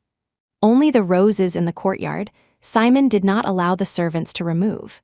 He just said, "These flowers are quite beautiful. A lot of effort must have gone into them. Don't pull them out." He watched the empty house gradually fill up again, a desolate feeling in his heart. From now on, Simon could no longer use the excuse of thinking of Stella to buy her gifts, place them at home, and imagine her expression upon receiving them. Simon barely slept that night. Stella's wedding day was fast approaching. The red invitation lay on Simon's bedside table, like a guillotine hanging over his head, knowing when it would fall. To make Stella completely believe he had lost his memory and forgotten the past, Simon agreed to the blind dates Eleanor Locke arranged. Today, Simon's blind date was a friend of Clara Jennings, named Penelope Penny White. True to her name, she was gentle, generous, dignified, and beautiful. Eleanor Locke was very satisfied and urged Simon to meet her. And so, Simon, having just left the hospital, was sitting in a coffee shop with Penny, making desultory conversation. Simon had no interest in Penny, and his conversation with her was exceptionally perfunctory. Simon politely took Penny shopping at the mall, but unexpectedly, while waiting for Penny to try on clothes, he ran into Stella and Julian Forrester. Stella was mainly there to buy clothes for Julian. Although Julian himself had good taste, they still needed some matching outfits. Stella held up one piece of clothing after another in front of Julian. Julian, with his tall, long-legged, and perfectly proportioned figure, seemed to look good in anything. Julian would obediently open his arms each time, letting Stella place the clothes in front of him. He even used this posture to deliberately pull Stella into his embrace. They didn't directly have the brand send clothes suitable for their figures to their home. Instead, like ordinary couples, they leisurely browsed, choosing clothes suitable for each other and analyzing together which looked better. Simon sat on a chair waiting for Penny to try on clothes, but his eyes were involuntarily drawn to Stella and Julian. Their intimate way of interacting was something Simon had never experienced. Seeing Stella and Julian about to reach the store he was in, Simon subconsciously pulled Penny, who had just come out, and headed to pay. "It's you," Stella noticed Simon and Penny, nodding casually in acknowledgement. Penny also smiled friendly, which counted as a greeting. This wasn't the first time Stella had seen Penny. Back then, she had met her through Clara. Clara, thinking she was being kind, had pulled Stella into their group of friends. But Stella felt she didn't quite fit in with them and had simply made polite conversation. However, she knew that Penny was by no means a simple person, nor was she as gentle and demure as she appeared. Penny had fought her way out of a family full of illegitimate children. Now, she was the only child left in the White family, and the White family was effectively under Penny's control. Such a person was definitely not a gentle, demure young woman. Stella greatly admired Penny and in her heart lit a candle for Simon. Penny was so smart. How could she not know about Simon's past feelings for Clara? And later, Simon's deep affection for Stella she had also witnessed. Now, Penny agreeing to a blind date and getting to know Simon meant she naturally had designs on him. Chapter 23, Stella Gardner smiled. She couldn't care less what happened to Simon Locke. Simon losing his memory and no longer harassing her was the best thing that could happen to Stella. Stella tapped Julian Forrester's palm, and Julian instantly understood her meaning, immediately having his assistant send a wedding invitation to Penelope, Penny, White. Simon remained silent throughout, acting like a backdrop, silently watching Penny. Penny was uncharacteristically wearing a red dress, the cinched waist accentuating her perfect figure. Noticing Simon's gaze, Penny pursed her lips and said, "Well, do I look good?" Simon nodded and coolly replied, "You look good." In truth, Simon hadn't really taken in what the dress looked like or whether it suited Penny. Although his eyes were on Penny, his attention was actually on Stella. He even remembered how many outfits Stella had picked out for Julian. Penny didn't care whether Simon was being sincere or perfunctory. She just needed to prove to a leaner Locke that she and Simon were getting along reasonably well, and that was enough. She had deliberately chosen such an outfit. Sure enough, when a leaner Locke heard that Simon had bought Penny many outfits and even complimented her, she was so happy she couldn't stop smiling. Under a leaner Locke's intentional matchmaking, Simon didn't even know how many times he had, coincidentally, met Penny.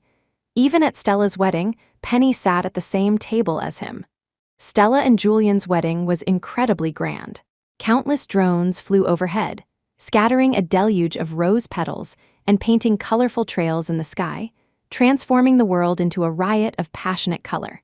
Both domestically and internationally, all businesses under the Forrester Corporation, as well as companies cooperating with them, launched various activities on this day.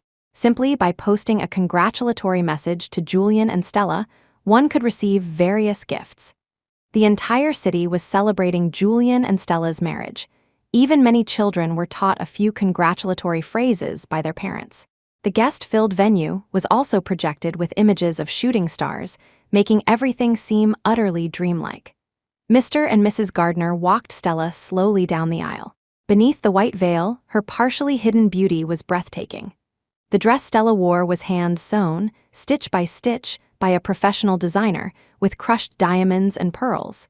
Even the patterns on the train were entirely hand-embroidered. Stella's entrance brought the atmosphere at the venue to its peak.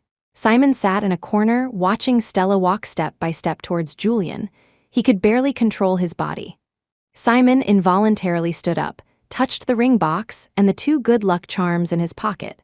He felt every fiber of his being screaming, go up there no matter how Simon tried to convince himself, he still couldn't control his heart.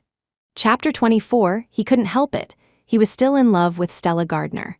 To watch the woman he loved marry another man was an unbearable feeling. Simon Locke's eyes were bloodshot, veins bulging on his neck and arms, his breathing ragged.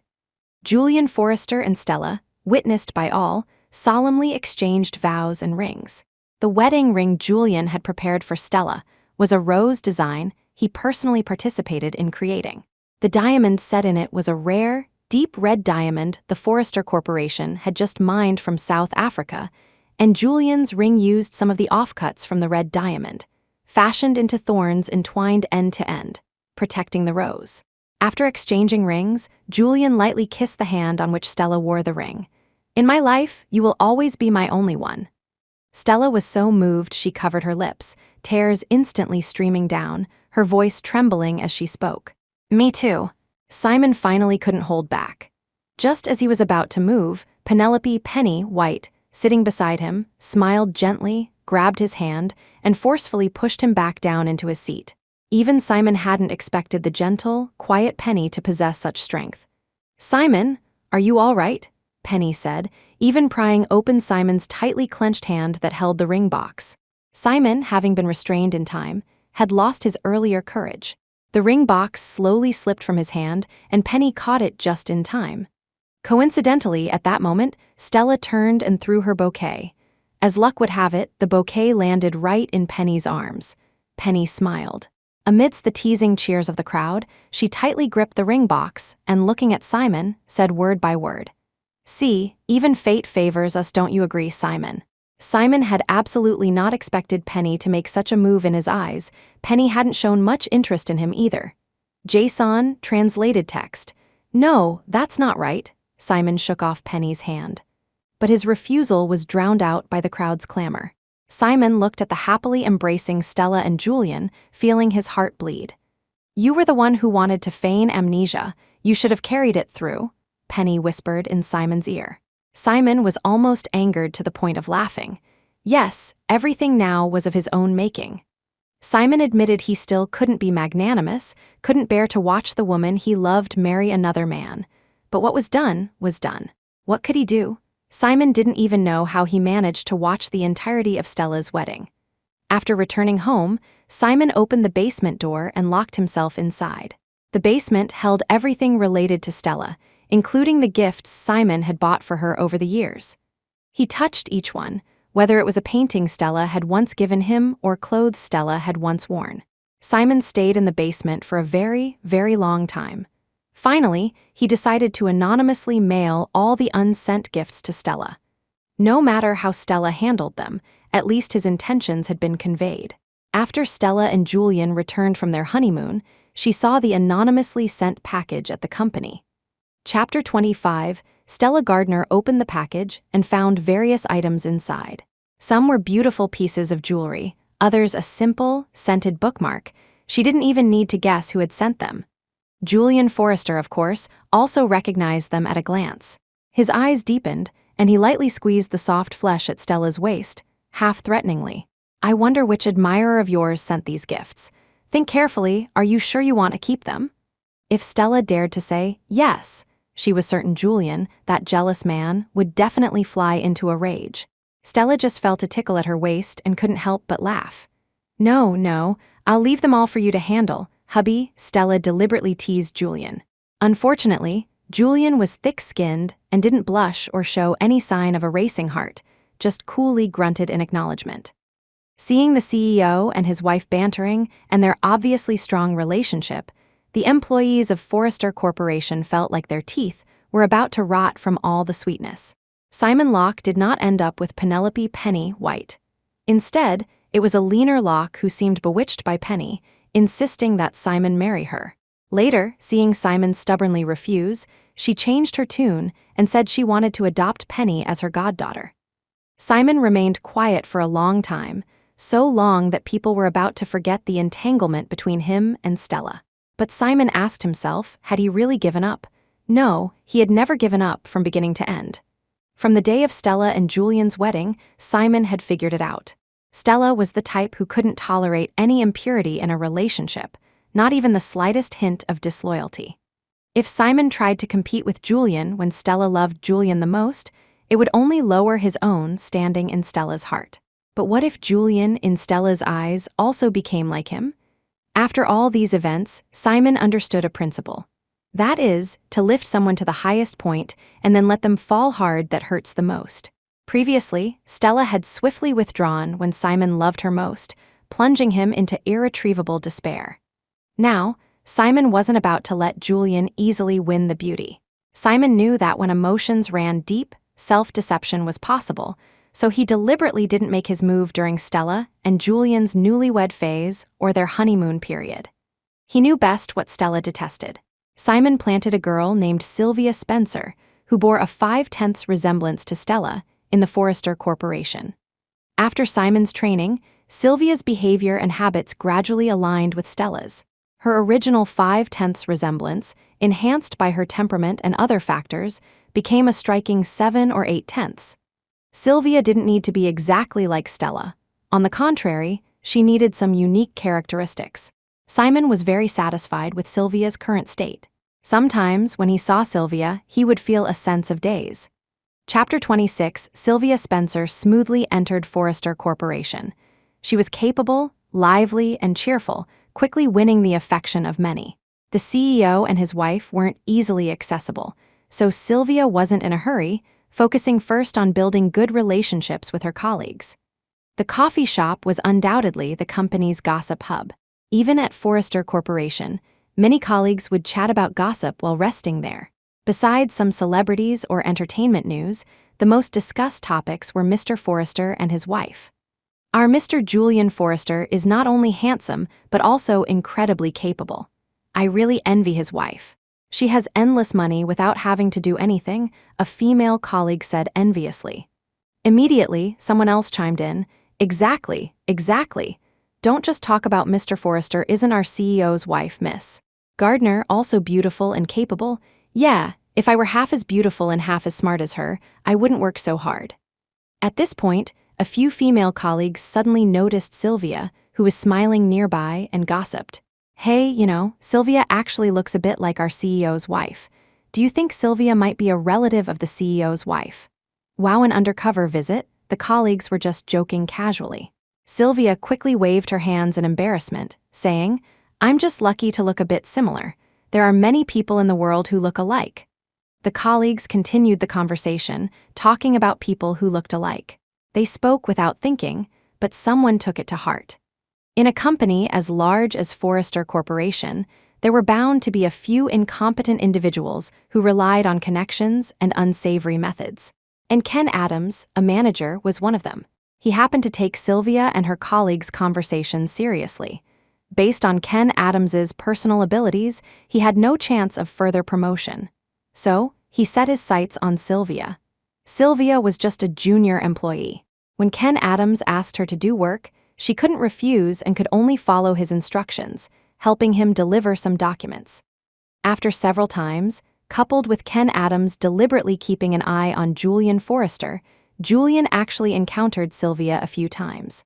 However, Sylvia never managed to leave an impression on Julian. In Julian's eyes, all women other than his family and Stella looked pretty much the same. At most, he would temporarily remember the appearances of some business partners. Seeing that the accidental encounter tactic wasn't working, Ken Adams deliberately picked on Sylvia in front of everyone. Sylvia had just finished delivering documents to the secretarial office when she was berated and burst into tears. She quickly wiped her tears and ran towards the elevator.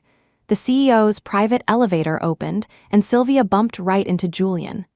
Sorry, Sylvia kept wiping her tears. Her makeup was a bit smudged, and when she bumped into Julian, she accidentally left a mark on his clothes. How can you be so careless? What on earth happened? If you can't explain clearly, get out of Forrester. Forrester doesn't need such useless employees. Chapter 27, Julian Forrester's tone was harsh, his aura almost suffocating everyone around him. Heaven knew, Julian was thinking. My wife bought me this new suit, and it got dirty just like that. If Sylvia Spencer didn't have a reasonable explanation, Julian had no intention of letting her stay. Sylvia sobbed, her bright eyes swollen and red from crying. She tried to keep her voice steady, her tone filled with defiance. Mr. Forrester, manager Ken Adams from the marketing department deliberately bullied me, forced me to complete tasks that weren't my responsibility, insulted me, and stole my achievements. Whether you believe me or not, what I'm saying is true. I can leave Forrester, But please, you must investigate Manager Adams thoroughly, Sylvia declared, ready for a fight to the bitter end. Only then did Julian properly look at Sylvia. Manager Ken Adams from marketing, I'll remember that. I'll look into it. You can go down now. He waved his hand dismissively. The girl in front of him was crying rather unattractively and was somewhat in the way. Julian was very busy. Such matters were usually handled by his special assistant. Since it was an order from Mr. Forrester himself, the assistant naturally handled it diligently. For a time, rumors began to circulate within the company that Sylvia and Mr. Forrester had an ambiguous relationship, and it was even said that Mr. Forrester had consoled Sylvia, telling her not to cry. The rumors became increasingly outlandish, though most people only discussed them privately. What was said more often was that Sylvia was a relative of the CEO's wife, manager Stella Gardner, and that's why Mr. Forrester was nice to her. Stella naturally heard these rumors too, but she didn't pay much attention to them at first. Julian had informed her of the situation that same day, and she believed him. Gossip is gossip. They'd have new fodder eventually, no need to worry.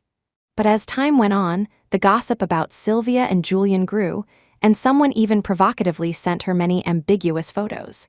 Initially, Stella could treat it as a joke, look at it, and move on.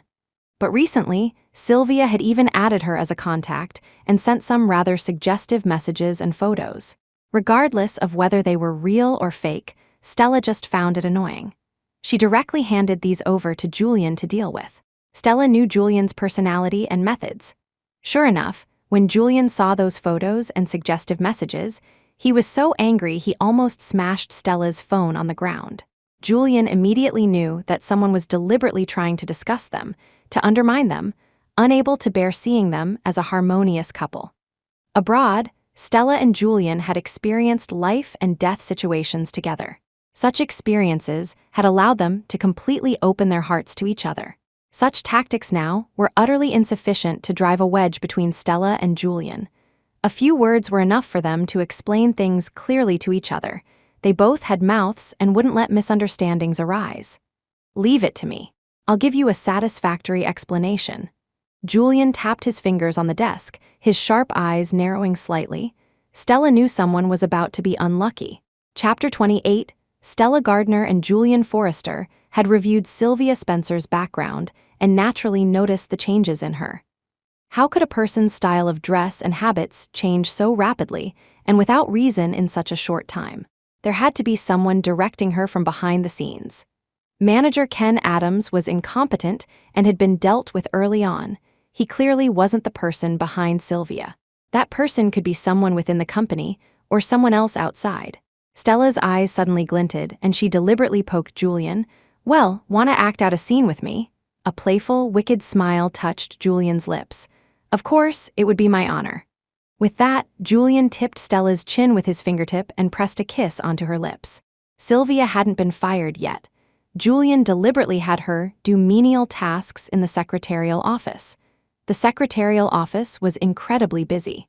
Just helping with trivial matters was enough to keep one on their feet all day. And Julian wasn't someone easily seen. Most of the time, his special assistant handled communication. Sylvia twalled like this for several days. Just when everyone thought Julian had changed his affections, taken a fancy to Sylvia, and sent her there to enjoy herself, Sylvia truly had unspoken grievances. Even if she said she was just doing menial work in the secretarial office, no one believed her. Instead, people assumed Sylvia was just being modest. More importantly, these past few days, Sylvia had been chauffeured to and from work by Julian's car. Anyone who saw this would assume they had an ambiguous relationship. Manager Stella Gardner hadn't been commuting with Julian during this time either, instead walking alone. Many people were gossiping, saying that this was just how marriages in wealthy families where the affection was all just a manufactured gimmick.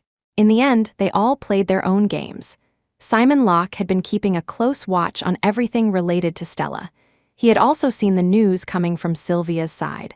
However, he didn't entirely believe it. Simon thought Sylvia might have succumbed to Julian's charms and was deliberately lying to deceive him. But in reality, everything Sylvia said was true. It was true Julian chauffeured her to work. But she sat in the front passenger seat. listening to the special assistant and Julian discuss work matters in the back. They didn't even discuss work in English or any common language. Perhaps fearing she would understand, they deliberately used French. If Sylvia told these facts, no one would believe her. After all, Julian had indeed given her bags and perfume, and he gave them to her just as she was about to get out of the car to go to work. Sylvia had no choice but to take them to her workstation. Simon didn't care about Sylvia's progress. He just wanted to see Stella disappointed in Julian, preferably to the point of wanting a divorce since getting married. Stella hadn't had a chance to go to a bar. This time, she finally got to go to a bar to relax and naturally ordered many drinks at once. She even invited Penny, White to drink with her. Stella didn't say what had happened to her, just kept pouring drinks down, her eyes hazy as she watched the handsome men and beautiful women dancing passionately. Stella Gardner, when did you become like this? I still remember how decisively you dumped Simon Locke. This isn't like you at all. Penny held a glass of wine, swirling it slowly but not drinking, because she needed to stay sober. She had also heard about Julian's recent affairs. She hadn't expected Julian to change his heart so quickly. Stella remained silent, her eyes melancholic and dejected. She gave Penny a bitter smile, then tilted her head back and drained the wine in her glass. Penny sighed but didn't try to persuade her further, just quietly watched Stella drink glass after glass. Many people were eyeing Stella and Penny, these two beauties, one cool, one vibrant, and some were even hoping to find someone vulnerable to take advantage of. Simon had been waiting in the shadows for a long time. He finally rushed out, snatched the wine glass from Stella's hand, and smashed it on the floor. Chapter 29, Stella Gardner, look at yourself now. Where's the ruthlessness you showed me back then? Simon Locke's face was cold as he shielded Stella, preventing others from coveting her. What's so great about Julian Forrester? He changed his heart. So you change yours too. What's the point of drinking your sorrows away here? Hearing Simon's words, Stella suddenly looked up and smiled. Simon Locke, on what grounds are you saying this? Didn't you lose your memory? What, is your brain fixed now? Stella's words were sharp and barbed, showing Simon no mercy. The color drained from Simon's face. He smiled bitterly. Stella Gardner, I've truly lost to you. He paused, then continued. Is that what you think of me? I can fall in love with you once, and I can fall in love with you a second time. Actually, after the car accident and losing my memory, although I forgot you, my heart here. Simon grabbed Stella's hand and pointed to his chest.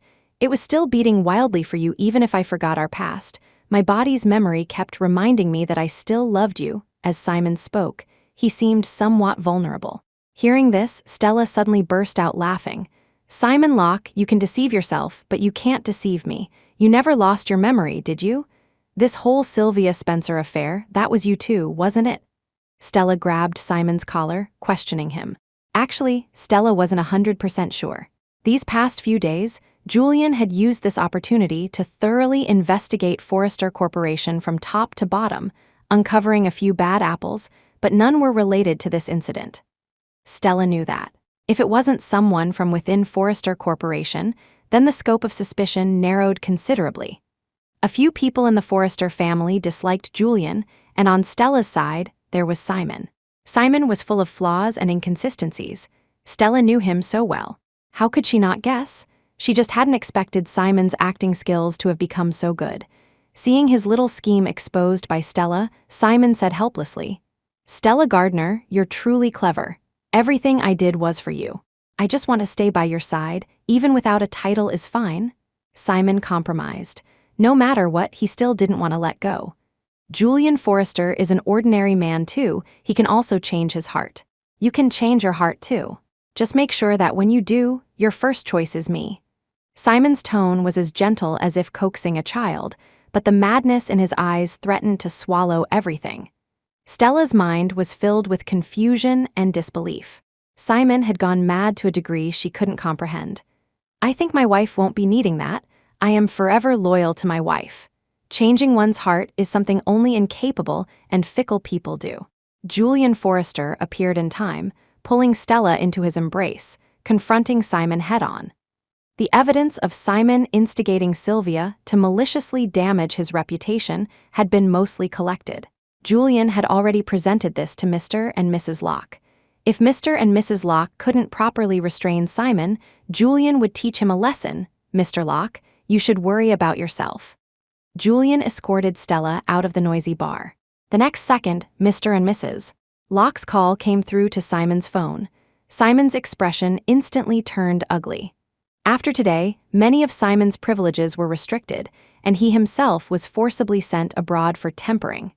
He roughly understood that he had been outmaneuvered, falling into Stella and Julian's trap. Simon just hadn't expected them to trust each other so much. He admitted even he couldn't do that. Simon had no choice but to accept defeat. By the time Simon returned to the country, Locke Corporation had already handed over part of its business to Penelope "Penny" White. At that time, Stella and Julian's child was already old enough to run errands. Simon could only endure each day alone, guarding his own memories. By the time he completely let go, his daily life consisted only of work.